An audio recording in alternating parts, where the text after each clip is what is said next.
صلی اللہ علیہ وسلم المؤمنون کرجل واحد اشتکا عینہ اشتکا کلہ وان اشتکا رأسہ اشتکا کلہ او کما قال صلی اللہ علیہ وسلم۔ جو حضرات تشریف فرما ہے ان سے خصوصی گزارش ہے کہ تھوڑی توجہ کے ساتھ یہ بات سنیں، انشاءاللہ آپ کا یہ بیٹھنا، آپ کی یہ سوچ فکر انشاءاللہ فلسطینیوں کی مدد کا سبب بنے گی۔ آپ کی دعا اور آپ کی پکار جو اللہ تعالیٰ کی طرف ہے وہ انشاءاللہ اسرائیل کی تباہی کا ذریعہ بنے گی۔ آقا صلی اللہ علیہ وسلم نے فرمایا المؤمنون کرجل واحد، سارے مومن ایک آدمی کی مانند، اشتکا عین اشتکا کلہ، اگر آنکھ میں درد ہوتا ہے تو سارا جسم اس کو محسوس کرتا ہے۔ وَإِنِ اشْتَكَا رَأْسُهُ اشْتَكَا كُلُّهُ، اگر اس کے سر میں پیڑ ہوتی ہے، درد ہوتا ہے تو سارا جسم اسے فیل کرتا ہے، محسوس کرتا ہے۔ اسلام حسن سلوک صلہ رحمی کا جو درس دیتا ہے کوئی اور مذہب ایسا درس نہیں دے سکتا، ایسا درس اور کسی مذہب میں نہیں ہے۔ اسلام نے اخوت اور بھائی چارگی کا یہ معیار قائم کیا، نہ اس میں رنگ شرط رکھی، نہ قوم شرط رکھی، نہ ملک شرط رکھا، کچھ نہیں، بس ایمان کو شرط رکھا۔ ایمان والا ایسے ہیں، سارے ایمان والے ایسے ہیں جیسے ایک جسم ہے۔ آج مسجد اقصی ہوتی ہے، کیوں یہ تباہی ہوتی ہے؟ امت مسلمہ سوتی ہے، جاگو جاگو۔ آپ اگر حکمرانوں کی طرف کچھ امیدیں لگائی ہوئی ہیں تو حکمران تو دلال چلتے آ رہے ہیں، یہ تو غلام ہیں، ان سے کسی قسم کی توقع امید نہیں رکھنی۔ یہ آپ عوام اور کیا کہہ رہے ہیں؟ خالد صاحب کا حماس کا میں بیان سن کے آ رہا ہوں، اس نے کہا عوام پاکستان کی ہمارے ساتھ ہے، حکمران نہیں ہے۔ یہ کہ پہلے بھی کسی کے ساتھ نہیں ہوئے، یہ صرف ڈالر ان کے پاؤں میں بیڑیاں پڑی ہوئی ہیں یہودیوں کی نصارہ کی، اور اللہ اپنے پیغمبر سے فرما رہا ہے لن ترضى عنك اليهود ولا النصارى حتى تتبع ملتهم۔ قرآن ہے، سورۃ بقرہ ہے، سورۃ بقرہ میں یہودیوں کی خواصوں کا تذکرہ کیا اللہ نے۔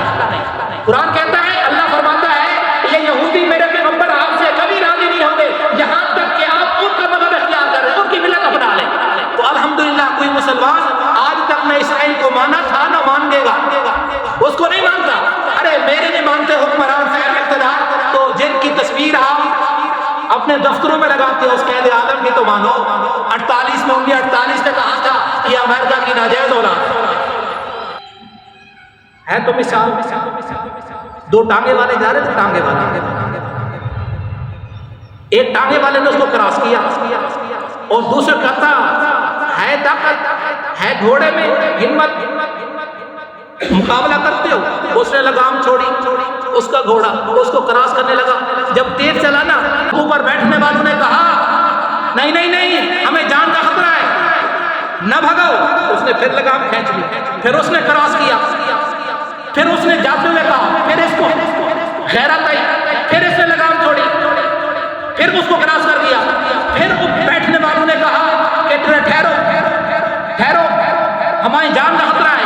جب تیسری دفعہ وہ کراس کرنے لگا نا تو کہتے نہیں مقابلہ کرنا، انہوں نے کہا مقابلہ تو کرنا ہے لیکن میرے اوپر بے غیرت بیٹھے ہوئے ہیں۔ میرے اوپر کون بیٹھے ہوئے ہیں؟ بے غیرت بیٹھے ہوئے ہیں، وہ مسلط ہیں۔ ارے یہ بیت المقدس کیا ہے؟ ارے میرے آقا جس کی طرف ایک دفعہ مسکرا کے دیکھے وہاں پھولوں کی بارش ہو جاتی ہے، رحمتوں کے پھول کی بارش ہو جاتی ہے۔ آقا صلی اللہ علیہ وسلم نے اس مسجد اقصی کی طرف 17 ماہ رخ کر کے منہ کر کے نماز پڑھی ہے، اس کی کیا عظمت ہوگی؟ ارے اس فلسطین کی سرزمین پہ ہزاروں انبیاء کی ولادت ہوئی، ہزاروں انبیاء اس میں بچپن گزارا، لڑکپن گزارا، جوانی گزاری، تبلیغ کا زمانہ گزارا، اور حتیٰ کہ آج اسی سرزمین کے پیٹ میں ہزاروں انبیاء موجود ہیں۔ میں اپنے جنرل کو سلام پیش کرتا ہوں، جنرل عاصم صاحب، عاصم منیر صاحب، یہ 10 دفعہ سلوٹ نہیں 1 لاکھ دفعہ سلوٹ ہے۔ F-16 کو 10 طیارے بھیج دو F-16 کے، اسرائیل کی ماں مر جائے گی۔ اسرائیل کی ماں مر جائے گی، 10 بھیجو، تمہیں کیا رکاوٹ ہے؟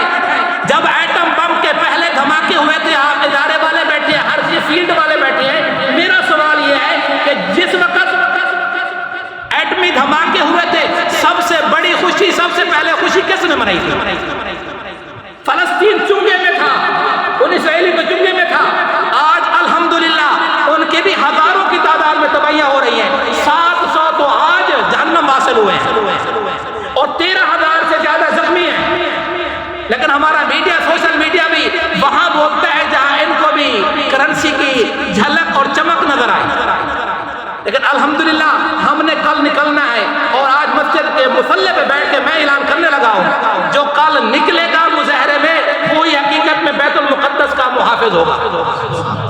اور باقی 21 کو آ رہے ہیں جی میاں صاحب، مجھے سیاست سے کوئی دلچسپی نہیں، آپ مانیں کہ میں سیاسی گفتگو نہیں کرتا، لیکن میاں صاحب کے آئے نہ آئے مر جائیں، کچھ ہو جائے، اگر اس پہ نہیں جاؤ گے تو اللہ نہیں پوچھے گا تم سے کہ تم کیوں نہیں گئے، اگر اس پہ گئے تو اللہ پوچھ سکتا ہے تم کیوں گئے۔ جب مسجد اقصی کی یہ حالت تھی، فلسطین کی یہ حالت تھی، تم وہاں گئے تو کیوں گئے؟ ارے ایک عورت آتی ہے بوڑھیا، کہتی ہے یا رسول اللہ، بیت المقدس میں نماز پڑھنے کتنا ثواب ہے؟ آقا صلی اللہ علیہ وسلم نے فرمایا اتنا ثواب ہے۔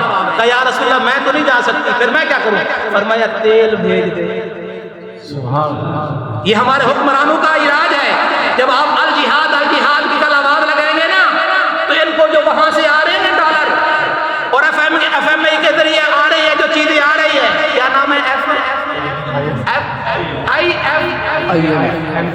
وہی جو جی چیز ہے، ہاں جی، ان کے ذریعے جو آ رہی ہے نا، تو پوچھیں گے بھی ہم تمہیں دے رہے ہیں، تمہارے ملک میں جہاد جہاد کی آواز آ رہی ہے، تو ان کے ہوش اڑ جائیں گے، یہ ان کا علاج ہے۔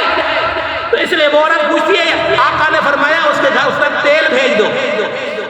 اب ہمارے جنرل صاحب ہیں، صاحب اقتدار ہیں، اگر ایک آواز لگا دے نا، ایک جرنیل کو بھیج دے، ایک کسی کرنل کو بھیج دے، F-16 پہ بھیج دے، تو پھر دیکھیں، پھر وہی کام ہوگا جو عمر چلے تھے، جب چلے ہیں نا، تو آخری قصہ انہوں نے کہا یہ لو چابیاں، ہم نہ لڑتے ہیں نہ جھگڑتے ہیں، یہ بیت المقدس تمہارا، تم لے جاؤ۔ آج وہ مسجد اقصی کسی ایوبی کے انتظار میں ہے، کسی محمود غزنوی کے انتظار میں ہے۔ صلاح الدین ایوبی کے زمانے میں 4 بچے گم ہو گئے، عورت نے کہا میرے بچے گم ہو گئے، تلاش کر کے دو میرے بچے۔ صلاح الدین نے اپنی وہ جو جنگی سامان ہوتا ہے، جنگی آلات ہوتا ہے، کیپ، ٹوپی وغیرہ، زیرے وغیرہ پہنی اور خود جا لگے۔ انہوں نے کہا کہاں جا رہا ہوں؟ خود تلاش کرنے جا رہا ہوں۔ سارا دن گزرا، 2 نمازیں جنگلوں میں راستوں میں پڑھی، آگے گئے تو ایک درخت کے سہارے 4 بچے اسی میں بیٹھے ہوئے ہیں، 2 کو اٹھایا، 2 کو پکڑا اور اس عورت کے سامنے لے کے آئے۔ انہوں نے کہا آپ خود گئے؟ انہوں نے کہا کل قیامت کے دن میرے آقا نے پوچھ لیا کہ ایک عورت آئی تھی تیرے پاس، تو نے کیا کیا؟ تو میں کیا جواب دوں گا آقا صلی اللہ علیہ وسلم کو؟ تو آج اگر آپ سے پوچھ لیں گے پاکستانیوں، آپ کی سپورٹ، مالی سپورٹ، ادویات کی سپورٹ بہت زیادہ پہنچ چکی ہے، بہت سپورٹ پہنچ چکی ہے، لیکن اس میں رکاوٹ ہے۔ اگر ابھی آپ کی جو سب سے زیادہ ضرورت ہے وہ آپ نے ایک اپنا جلوہ دکھانا ہے، ایک اپنی پاور شو کرنی ہے، اور دوسرا دعائیں کرنی ہے۔ قنوت نازلہ ہم نے شروع کر دی ہے، انشاءاللہ اسرائیل کی تباہی ہوگی، اور انشاءاللہ اسرائیل کے 50 سال ہونے والے ہیں، انشاءاللہ اس کی تباہی ہے انشاءاللہ۔ آپ بھی کہہ رہے ہیں انشاءاللہ۔ تو ذرا کل جمعے کے بعد پہلے سے تیار ہو کے آنا ہے، پھر گھر نہیں، اور یہ بیان بھی انشاءاللہ 8 بجے تک چڑھ جائے گا، اس کو بھی آگے شیئر کر دیں گے، تو انشاءاللہ کوئی اور بھی 1-2 ساتھی اگر بیان سن کے ہمارے اس میں ریلی میں، طوفان الاقصی ریلی ہے ہماری، طوفان الاقصی ہماری ریلی ہوگی انشاءاللہ ہمارے حکمرانوں کا دانا پانی بند ہو جائے گا انشاءاللہ۔ تو اور آقا صلی اللہ علیہ وسلم نے فرمایا سفر کرنے ہیں تو 3 سفر، بیت اللہ کی طرف، اور تیسرا مسجد اقصی۔